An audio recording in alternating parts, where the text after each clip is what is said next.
Listening to 27 Degrees SAG. I'm your host, Kimla Lowe, and we are here at the Galactic Center. And I'm an astrologer, a psychic medium, a Feng Shui practitioner, a light resonance healer. We are here today. I'm going to tell you thanks so much for coming along with us. We have an amazing guest, and this is a first on my show. I am thrilled for you to meet our special guest. His name is John Moore. He is a shaman practitioner and teacher who works with spiritually conscious professionals to live fuller, happier lives and get in touch with their true purpose. After 2 decades of working in the technology sector, John turned to humankind's oldest spiritual practice, shamanism, to heal himself through a personal crisis. John believes we interconnect with everything and everyone through a unique spark of divinity inside each of us. We co-create our own reality. John has written a column on the intersection of spirituality and men's health for the Good Men Project. He also appears in a weekly radio spot interpreting the dreams of his listeners and hosts his own podcast. John completed years of shamanistic apprenticeship, advanced initiations, and teacher training. He holds a master's degree in information technology and a master's and a bachelor's in mass communication. He is a 3rd degree black belt in Ketsugo Jiu-Jitsu. Is that right? That's right. Yeah. Very good. Yeah. A certified hypnotherapist and a mediation instructor. I tell you, this is going to be an amazing opportunity and a wonderful view into shamanism. So without further ado, please welcome my guest, John Moore. Hello, John. Hi. Thank you so much for having me. I'm so excited to be here with you today. I am very excited as well. And you're coming from Maine, is that right? I am. The beautiful state of Maine. Yeah, the beautiful state of Maine.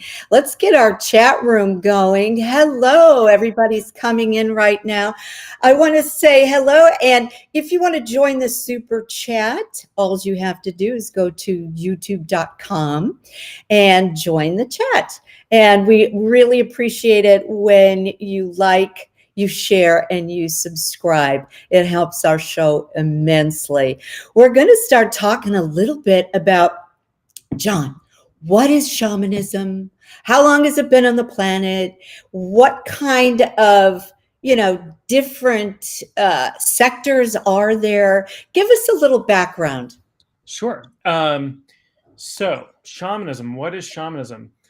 I like to talk about shamanism as 3 different things. So one thing is that shamanism is the world's oldest set of spiritual practices, still in practice today. Shamanism also encompasses a worldview, and that worldview is animistic. We believe in spirit, we believe in spirits, we believe in spirits in things like trees and rocks and mountains. And the third thing that shamanism encompasses is this archetypal impulse to awaken spiritually, usually as the result of crisis. And that could be individual crisis, it could be global crisis, it could be a crisis in a tribal unit or a community, which is part of the reason why we're seeing so many people being called to awaken spiritually today, because we've got a pandemic and we've got war and we've got all kinds of things going on in the world. And as far as how long, and I alluded to the fact that it's the oldest set of spiritual practices, we don't know how old it is. We don't know how long it's been around. We have evidence of shamanic practice in cave art that's 50,000 years old. I was reading an article today where they found in a cave in Israel evidence that they think is from shamanic practice that's 420,000 years old. So that's even before anatomically modern humans existed. So even other we don't know Neanderthals, Denisovians, non-modern hominids may have been practicing shamanism. So it is very, very old. It's very ancient.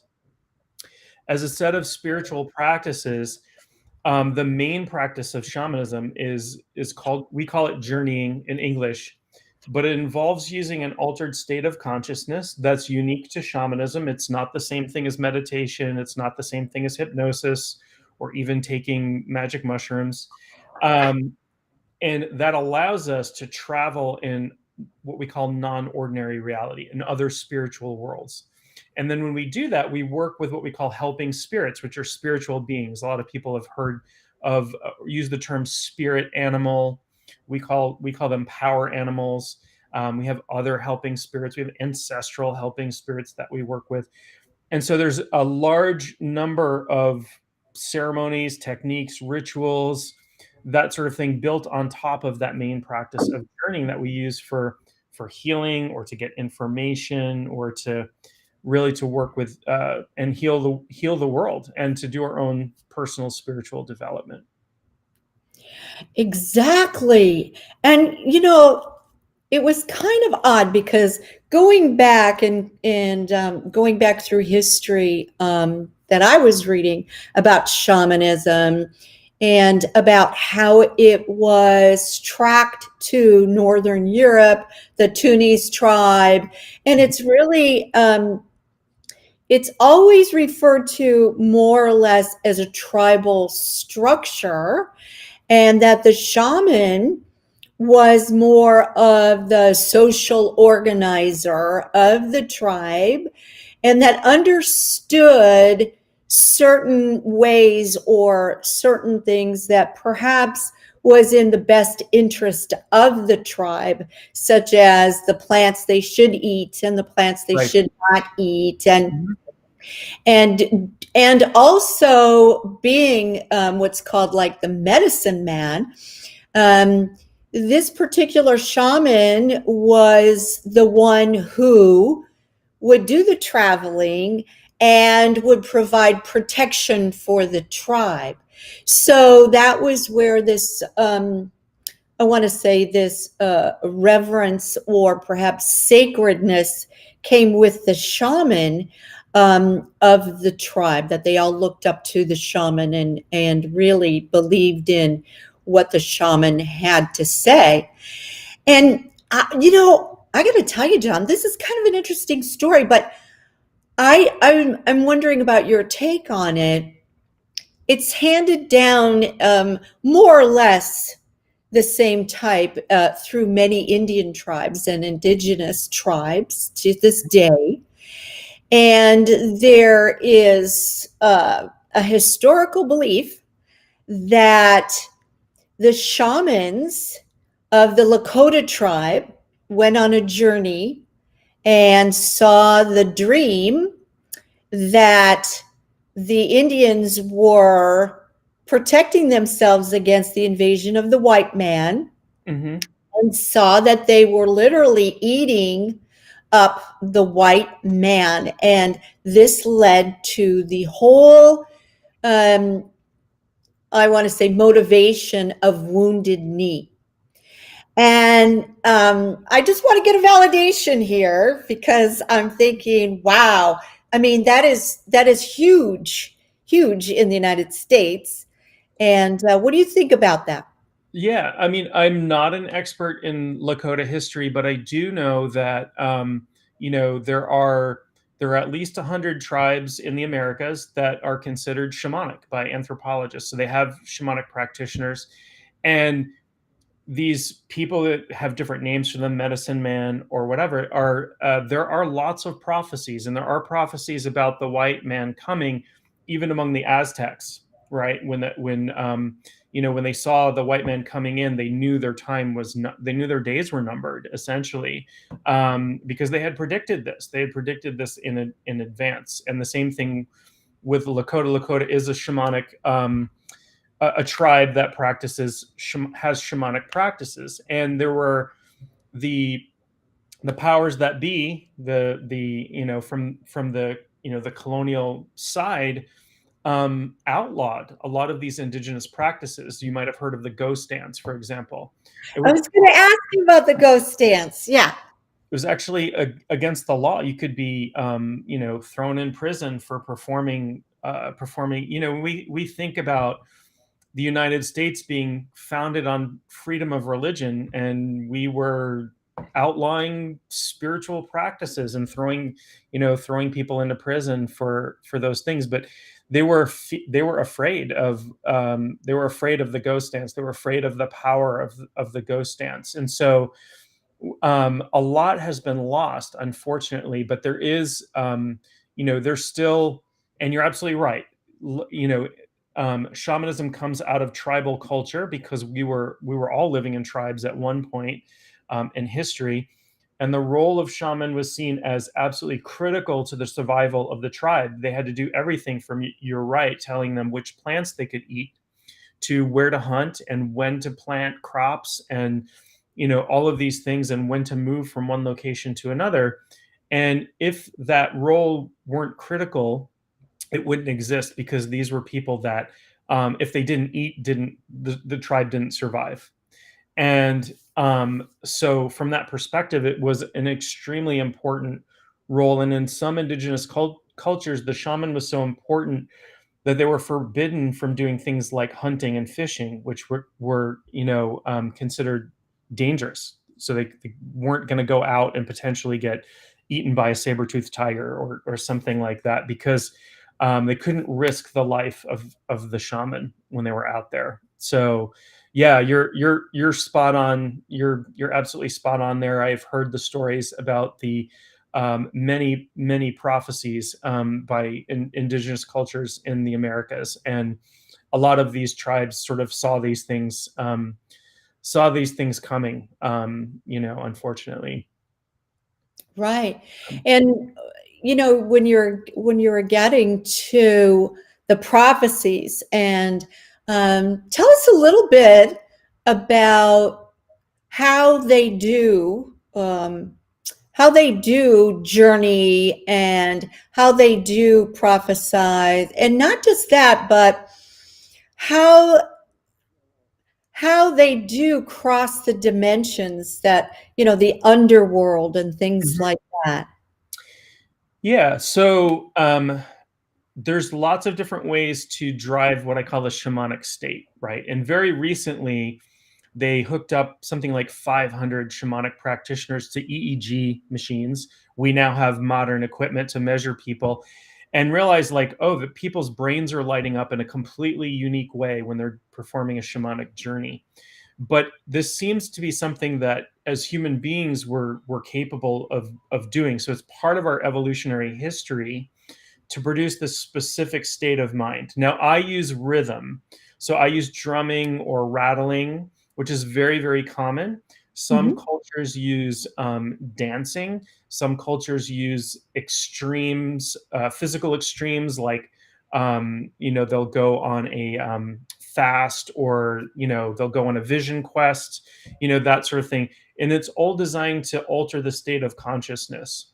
There are some cultures that use what we would consider hallucinogens or entheogens, like psilocybin, or there are peyote cults in the United States, and a lot of people have heard of ayahuasca, but that's actually less common than using rhythm for journeying, and it's less controlled. If you take a substance like ayahuasca, you're going to be your consciousness is altered for the duration 3 to 6 hours, and there's nothing you can do about it once you're on that journey. So once we enter that state, we're essentially tuning our consciousness. So there are different worlds that we travel to. There's a lower world and upper world, and lots of divisions of those worlds. And then the middle world is the world that we live in, but there's a spiritual overlay to that. So when I journey into the middle world, I can see my house and the trees and the rocks, but there are lots of other beings here as well that I don't normally see through my physical eyes. And the way I describe that is, it's like when you're in your car and you're listening to the radio. Your radio is tuned to a very specific station, and you're getting, let's say, rock and roll music. but every radio station on the planet has a signal that's traveling through your car simultaneously. But when I tune the dial to a different station, I can get country music, or I can get talk radio, or I can get something else. And that's what we're doing with our consciousness. We're tuning it, and to us, we experience it as travel. We experience it as going down into the earth, or going up into the heavens, or going, in other directions. But in the spirit world, time and space really break down. There's really not the time and space is intimately linked to physical matter, and in spirit form, you don't have those same effects. We're not limited to three-dimensional space and four-dimensional time, and so we can do things like look at probable futures. Right now, I don't think the future is necessarily written in stone. I do think people have free will and can change the future. But when I see something that is sort of off in the future, what I'm looking at is, what's the most probable thing that could occur given the way things are going now? But if I change directions, so if I see, tomorrow I'm going to stub my toe getting out of bed, but I choose not to get out of bed tomorrow, I've changed the probable future, right? I've changed the chances that I'm going to stub my toe getting out of bed. But if things go the way they're going, chances are I will stub my toe getting out of bed tomorrow. And that's sort of how or getting out of your car. Yeah, I actually got a concussion getting into my car last year. Oh my gosh, Slipped getting into my car. Those door frames in cars are really, really hard. Or the trunk that hits you on the head. As well. That's right. Yeah. That's right. Yeah. Well, so the thread that I've been kind of researching when you do the shaman journeys, is that yes, time and space seems to dissolve. Yet the thread that hangs on is emotion. Do you agree with that? Yeah, absolutely. Absolutely. We're, our spirit body is, you can, when people talk about being empathic, for example, right, what are they picking up on? This vibration they're picking up, they're picking up on other people's emotions. We're all empathic. Some people are more so, some people are more attuned to it. But we feel the emotional energy coming off other people. It's because it affects our spirit body, and spirit body is just a label for, our spiritual being. It affects our spirit body in ways that can other people can sense and feel with their spirit body. And so there's definitely an undercurrent of emotion along with shamanic journeying, for sure. And one thing that I've heard is that protection is very important for your spirit. Let's just call this an avatar. Yeah. I'm promoting that avatar. Yeah. But the protection is something that I always hear, or that they talk about in ceremony before you do your journey, and that kind of a thing. And also, along with the protection while you're doing your journeying, is something about how the soul can be fragmented. And I was wondering if you could talk a little bit about soul retrieval and a little bit about the work that you do. Yeah, absolutely. Soul retrieval is a term for a shamanic ceremony that is common across cultures. Almost every shamanic culture has this concept of soul retrieval.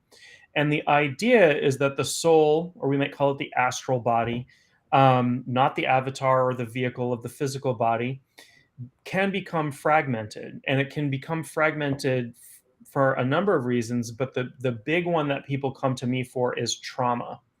And everybody has trauma to some degree, but some people experience really large trauma, that causes a fracturing of the soul. And what happens, the way I like to describe it, is a part of you is so frightened or so shocked that it jumps away to safety.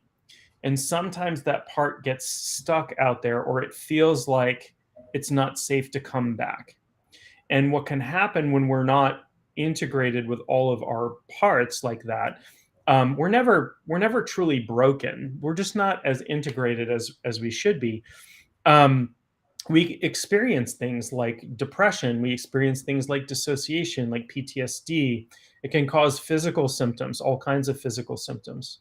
And so the ceremony to sort of repair that, to fix that, to help people, to bring that part back so people can integrate and heal.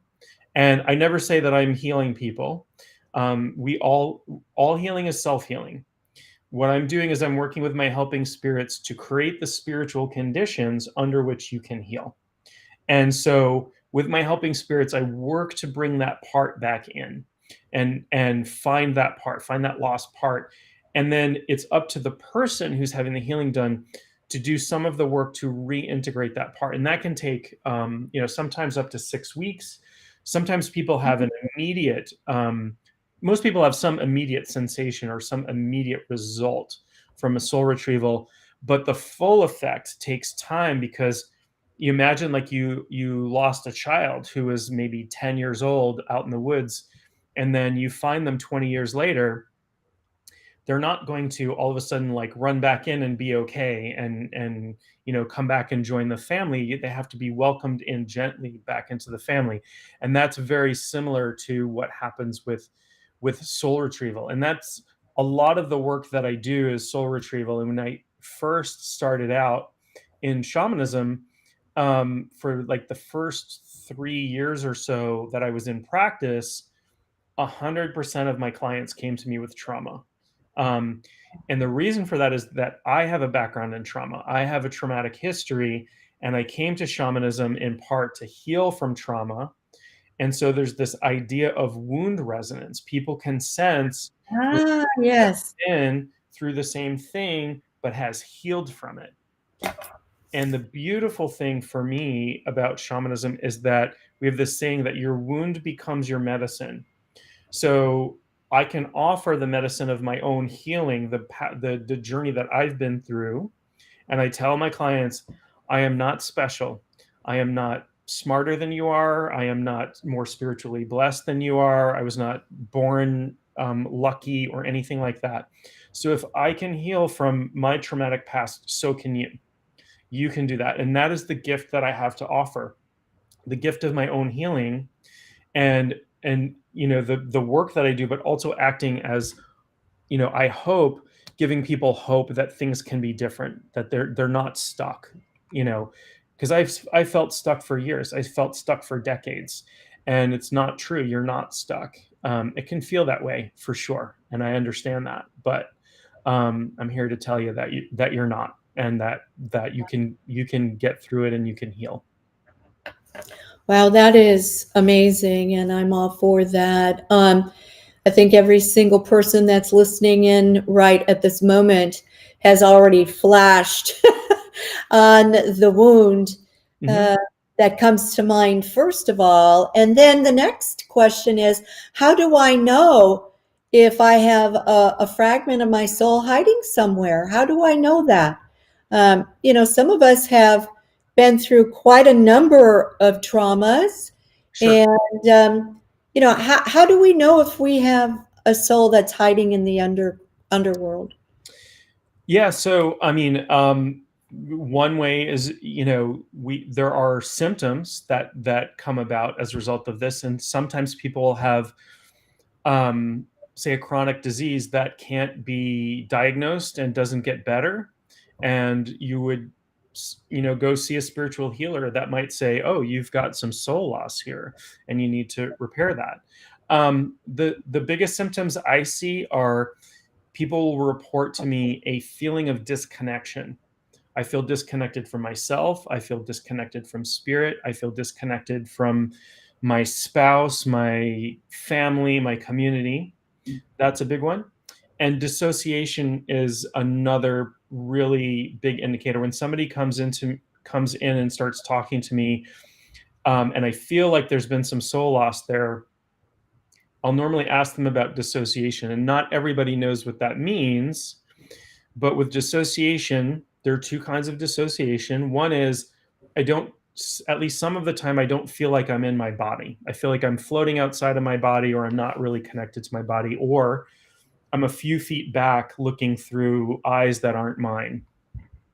And the other type is this type called disreality, where I feel like the world isn't real. I feel like I'm in a dream a lot of the time, or I feel like I'm underwater. Things, time starts to act weird around me. And those are really big indicators of soul loss to me. Depression is another one. Anxiety is another one. It's not always the case that depression and anxiety means soul loss, but when somebody comes to me with depression and anxiety, I'll start to ask them questions about other things, about dissociation, about trauma. And then I always, as part of the healing session, I always perform what's called the Diagnostic Journey, which is I just journey to see what my helping spirits tell me needs to be done for that person. And the helping spirit that I work with for soul retrieval will just show up. They'll just come into the room and like, all right, we're ready to go, like a freight train. And that's how I know. I'll usually have a good indication just from talking to somebody that there's been some soul loss. But I always check with my helping spirits. They know more than I do. So would drug addiction and self-abuse and alcoholism, or but also self-wounding and those kinds of things, those would all be indicators? yeah, those are pretty big indicators. Usually, those are all addictive behaviors, right? So even self-wounding is an addictive behavior, and it's a form of it's a type of obsessive compulsive disorder, actually. Those things are usually the result of trauma, and so they definitely can be indicators of soul loss.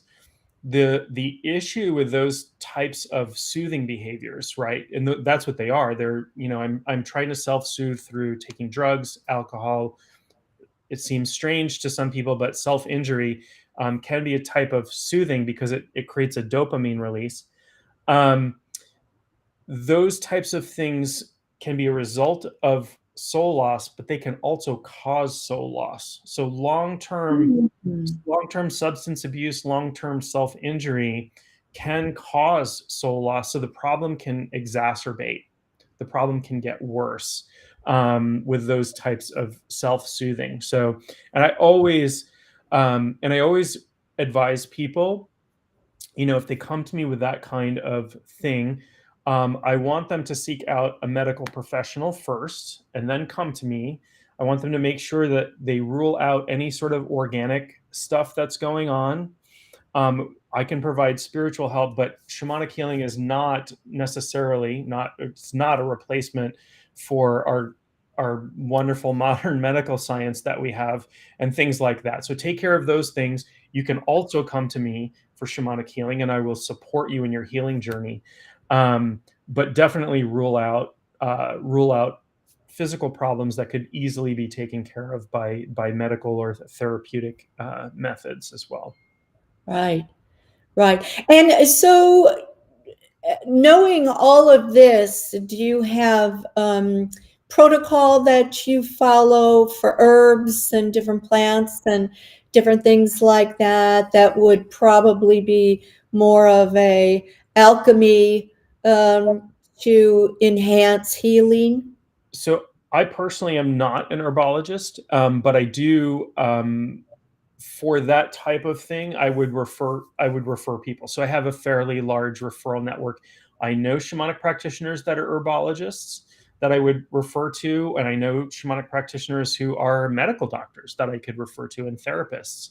I have a friend who runs a substance abuse facility that is based on shamanic. It's based on the medicine wheel and shamanic practices and that sort of thing. And so those those are things that I would refer out. But I don't.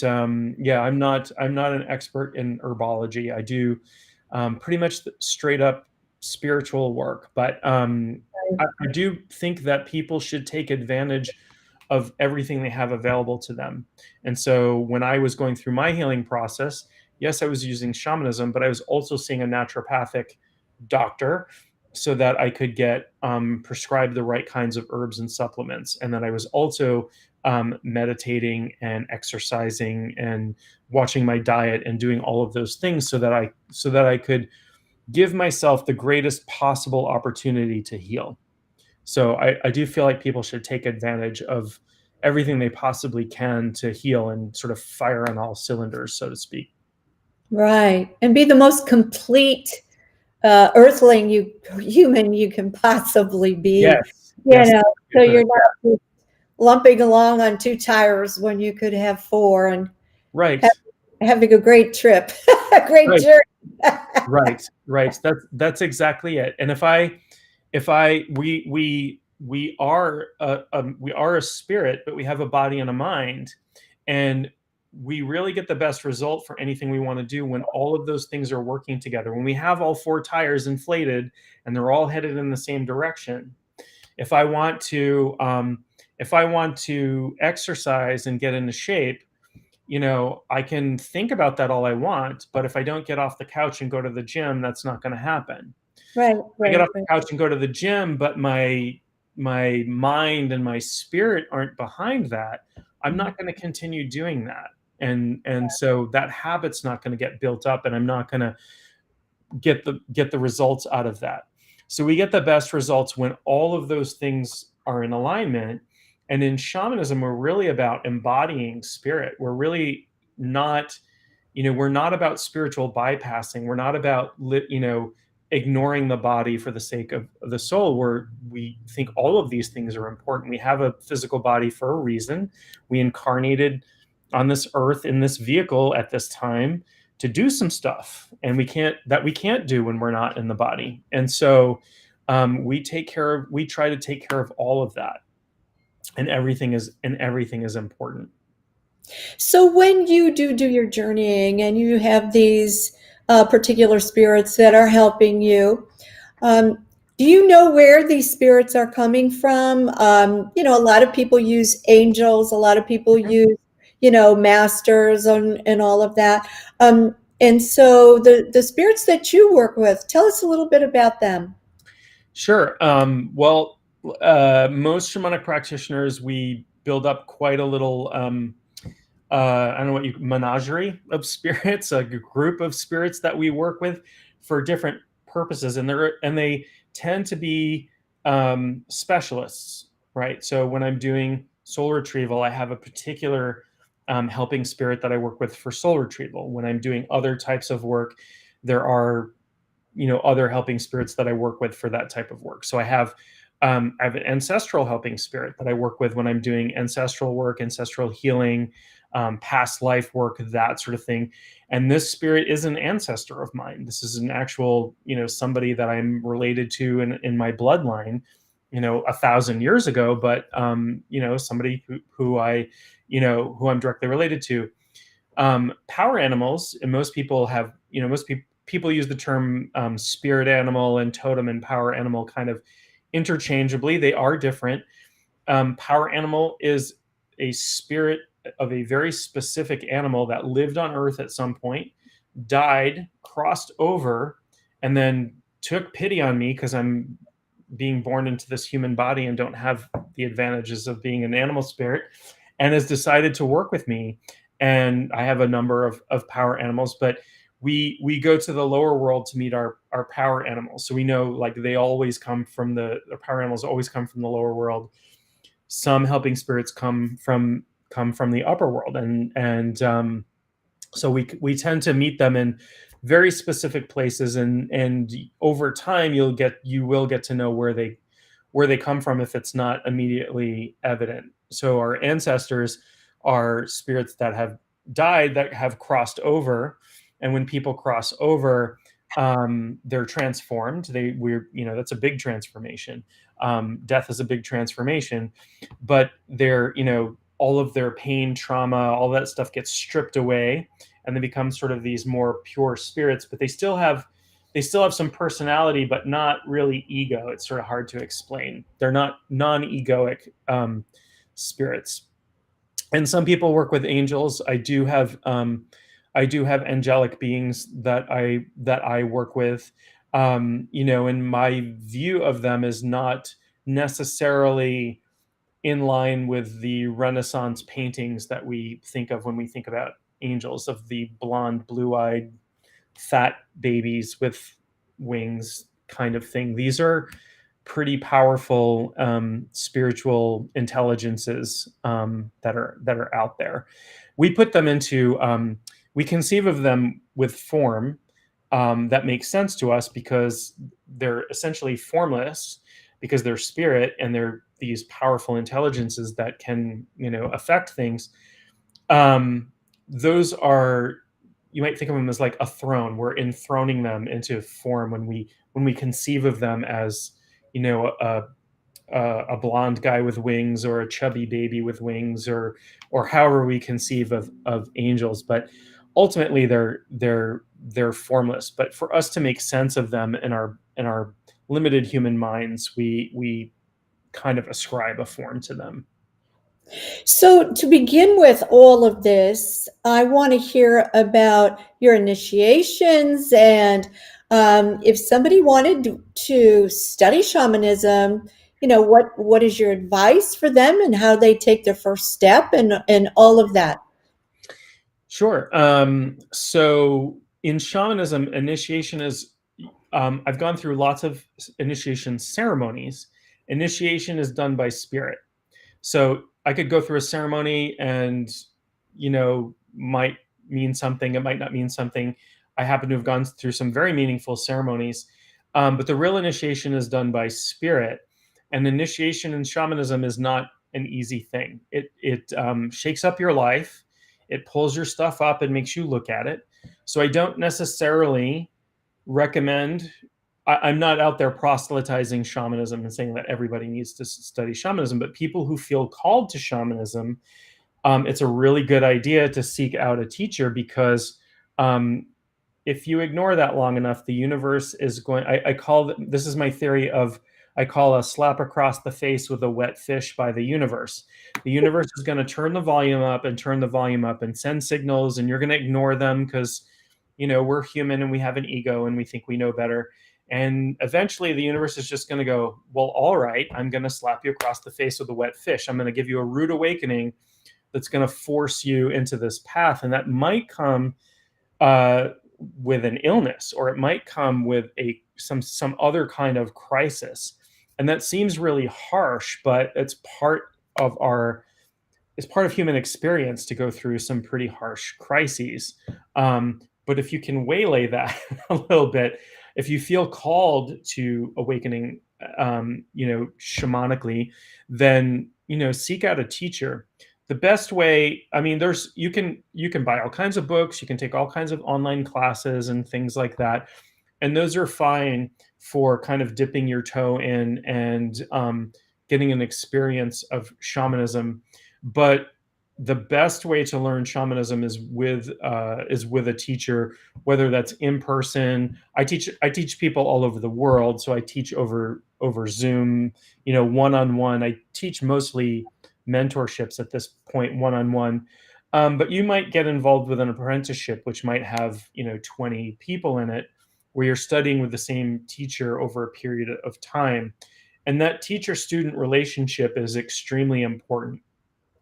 And I always say that fit in shamanism with your teacher is incredibly important. Finding the right fit. And in fact, I talked to somebody today who was thinking about mentoring, and I always say, we're going to chat, and if either of us feels like this isn't a good fit, I'm not going to be offended by that, and I will even try to help you find the right teacher for you. But if I'm not the right teacher, don't come study with me, because this is not going to be the best experience that you can possibly get. If we align, if we're a good fit, if we're a great fit, if we're a perfect fit, then you'll feel it. You'll feel it in your bones. When we talk together, I'll feel it, you'll feel it, and you'll know that we're in alignment, and then it will be a good relationship. And I was lucky in that in finding my teacher. I am grateful every single day of my life for finding my teacher in Maine, of all places. Didn't have to travel, didn't have to fly to Mongolia, that sort of thing. So find a teacher that you sync with, and the tradition is less important than the teacher. So you can, go study Andean shamanism or Mongolian shamanism or Nepalese shamanism or core shamanism, which is what I teach. And you might gravitate towards one of those, but finding the right teacher it's like in martial arts. I taught martial arts for many years, and people would say, what style I want my son to go take martial arts lessons. What style should they teach? And I said, it doesn't matter.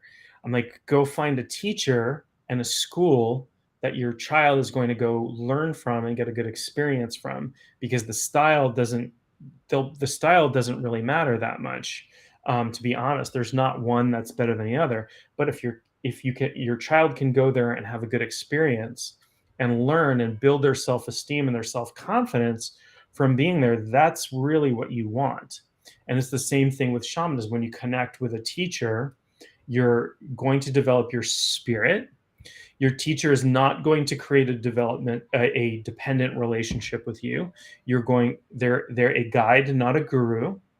So you're not bowing down to them. You're not, creating a relationship where you have to come to them. Your teacher should be empowering you. And shamanism is a path of direct revelation, meaning your teacher should be teaching you how to find your own answers. I tell my students, when you journey, we'll discuss your journeys, but I will never interpret your journeys for you. I don't interpret your journeys as a student. I mean, I do dream interpretation for clients, but as a student, I don't interpret your dreams, because I'm teaching you how to interpret your dreams. I'm teaching you how to get answers about your journeys. It's the feed a man a fish versus teach a man to fish kind of thing. I'm teaching you how to fish. I'm not handing you a fish. So that's what I would look for if anyone is interested in learning shamanism. Do some looking around. It bears spending some time and effort, and you can look on the internet and find lots and lots of shamanic teachers out there.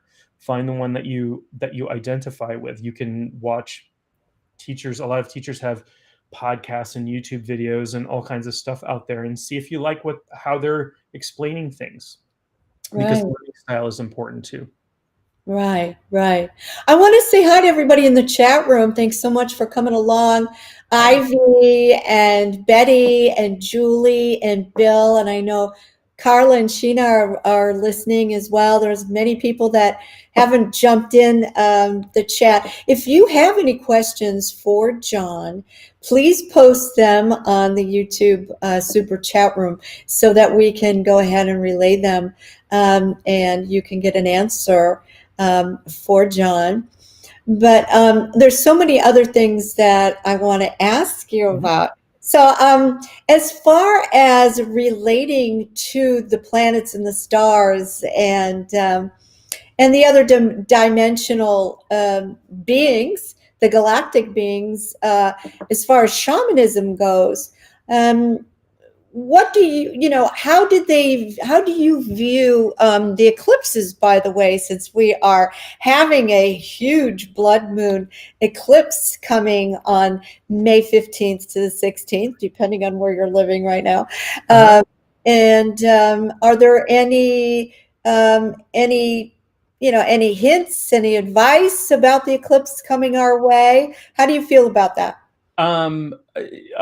So for me, like I can feel the energy of the eclipse, and it feels like stuff is getting like tossed around a little bit. Like things are a little up in the air.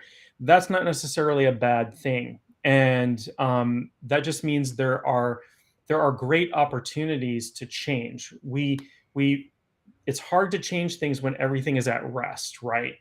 We have this inertia. But when things are moving around, it's much easier to shift. So if you're looking for any shifts, this is a really good time. It's a good in my opinion, it's a good time to start things.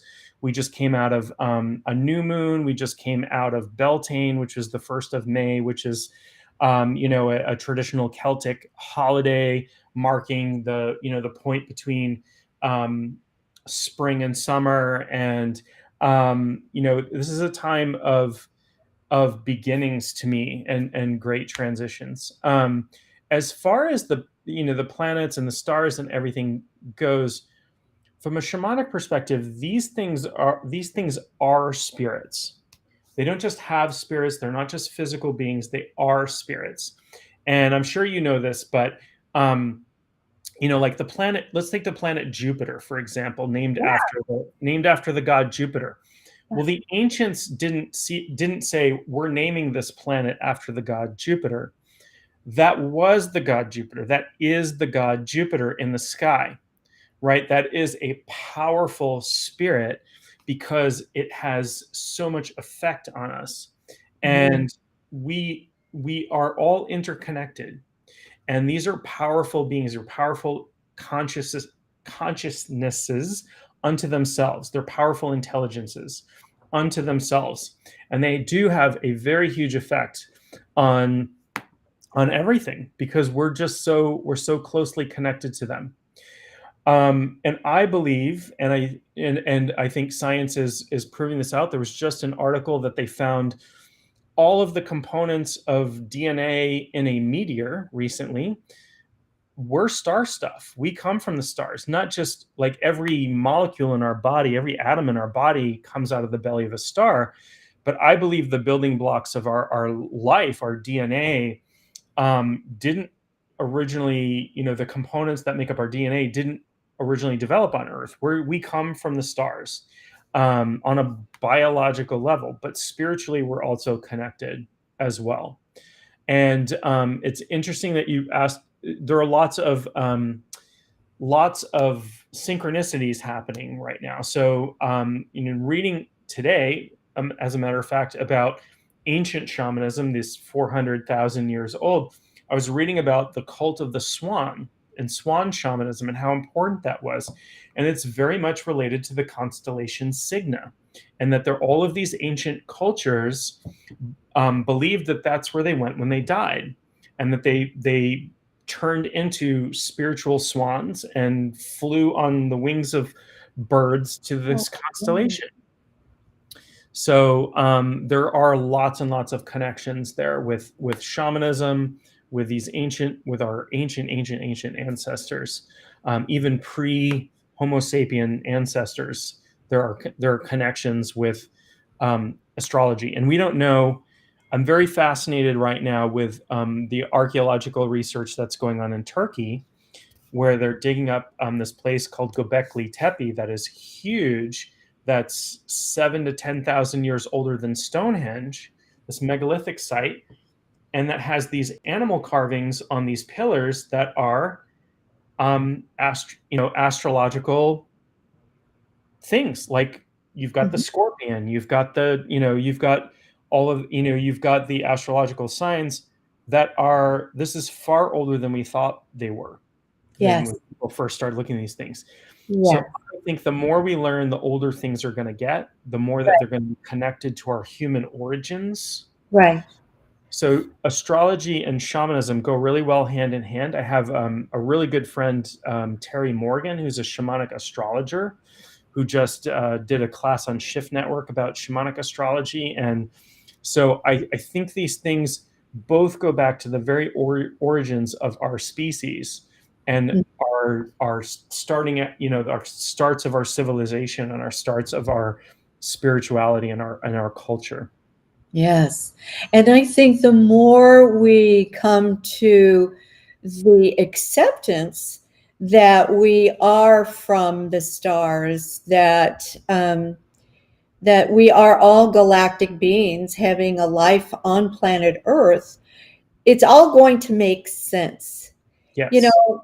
So many times I find that, people say, my life isn't making any sense. It just, I want to I want to know where my home is. I want to go home. This is not my home. I don't feel comfortable here. Mhm.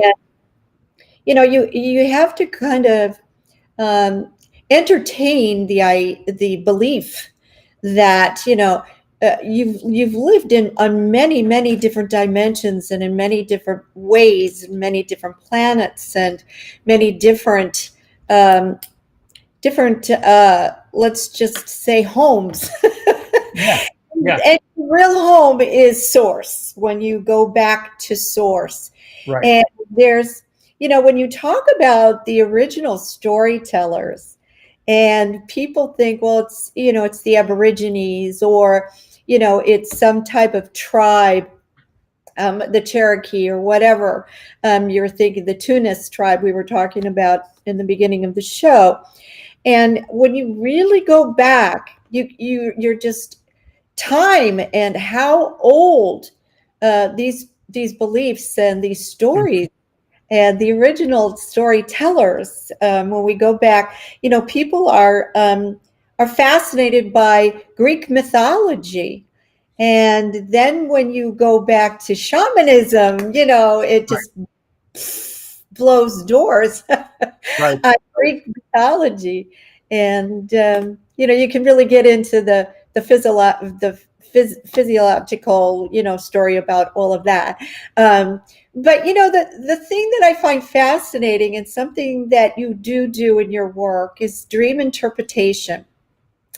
And I find that really fascinating. And we all seem, as Earth is moving through this photon belt, and as we're getting this amazing shift and induction into more light, and moving into a more crystalline embodiment, we are really I want to say dissolving the wake time versus dream time. Do Yeah. we have it upside down? Like, the Aborigines say, this is, Earth is dream time. When you Right. go to sleep, Right. that's real time. Yeah. How do you feel about that? So I think there are many, many, probably an infinite number of realities. And our waking time is one, our dreaming time is another, the time when I'm in journey is another, which, Aborigines call that a walkabout. I mean, they have different terms, and in the Celts called it, something different. They had the other world, and the Fae, and all of these things. And I think what people are recognizing is that these are other dimensions that we can tune into. And dream interpretation is, to me, fascinating, because so much of what we're experiencing, the majority of what we're actually experiencing, is not in our immediate consciousness, right? So our conscious mind can hold a couple of pieces of information at any given time. 7 plus or minus 2, right, is the standard, which is why, social security numbers are 9 digits long.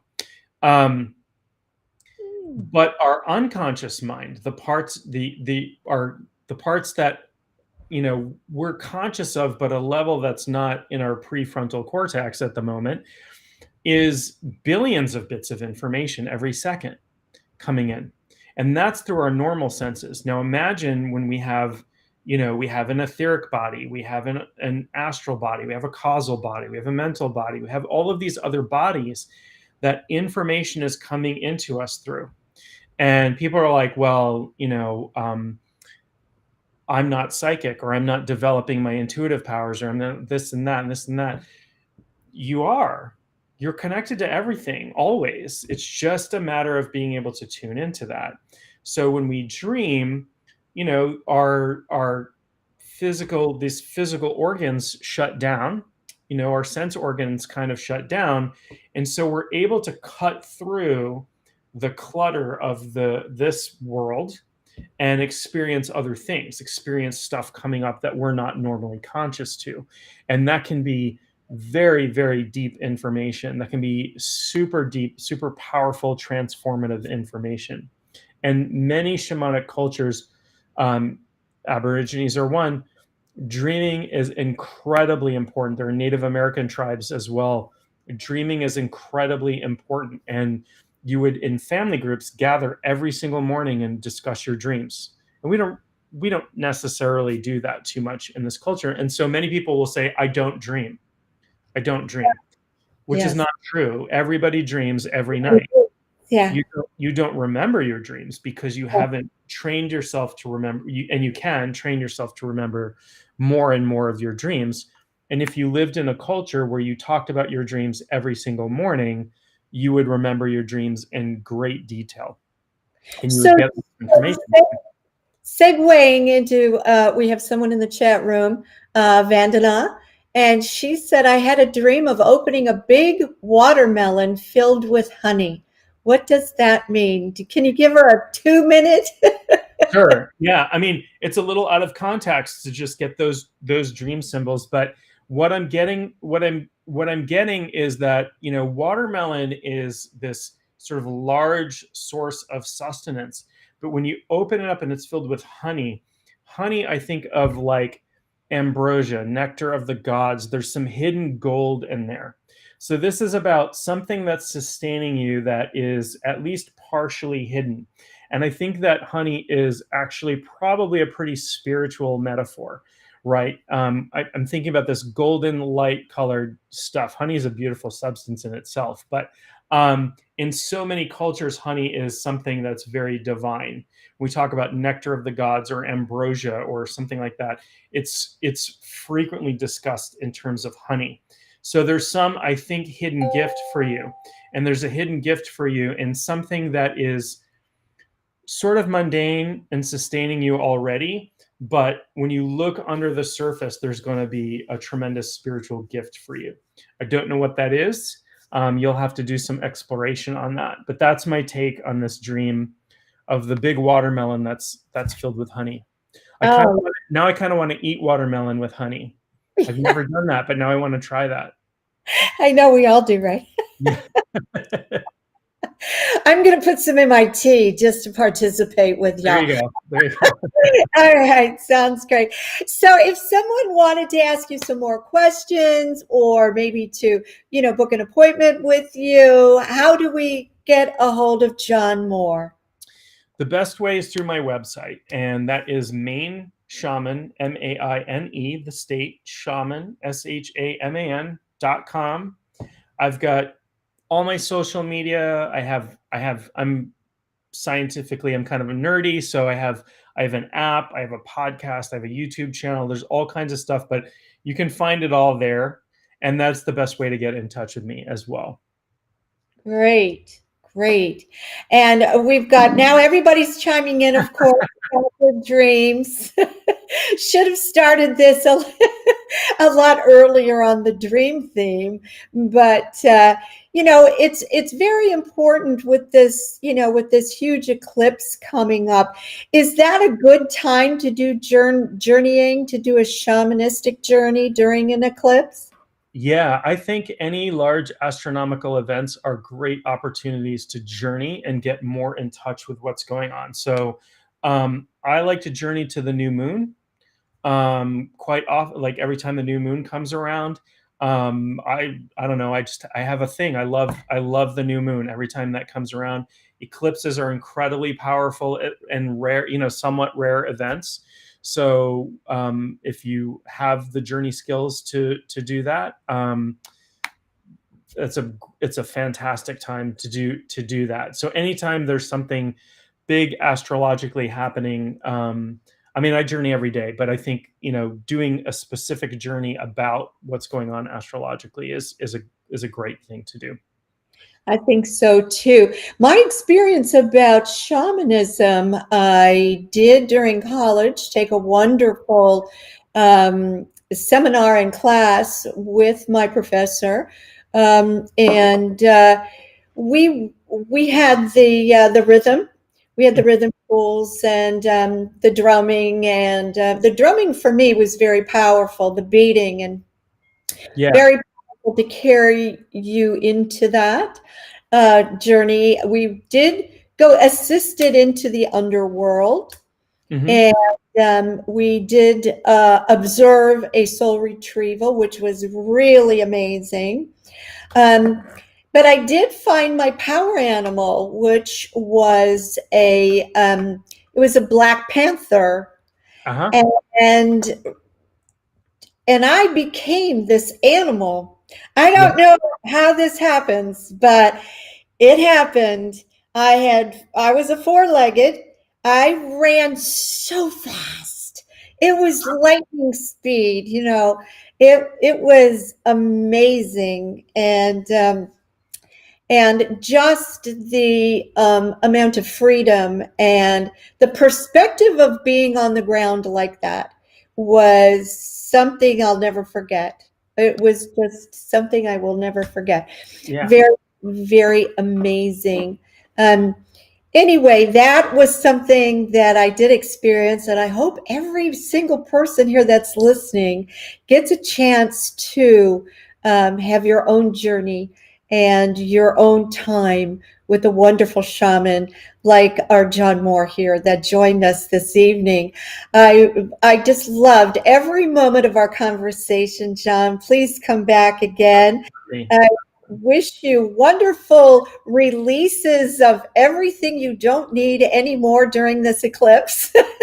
Thank you. And each and every one of you as well. And take advantage of this wonderful Jupiter and Aries juice that's coming down like glitter of gold, like honey being poured on us There you go. to start new things and to really experience a new perspective of ourselves that we haven't seen, like this little crystal when you turn it. We have these wonderful different aspects and fragments and specific things within ourselves that perhaps we need to journey into ourselves as well. So go to the depths and make yourself just love yourself more during these turbulent times. Be good to yourself. John, thank you so much for coming along. I really appreciate it. And everyone in the chat room and everyone that's going to be listening after the fact or in the archives, I thank you from the bottom of my heart. Make sure that you push the like button, subscribe, and share button. We sure do appreciate that. Until next time, may the angels protect you and guide you. Good night, everyone. Thanks, John. Thank you.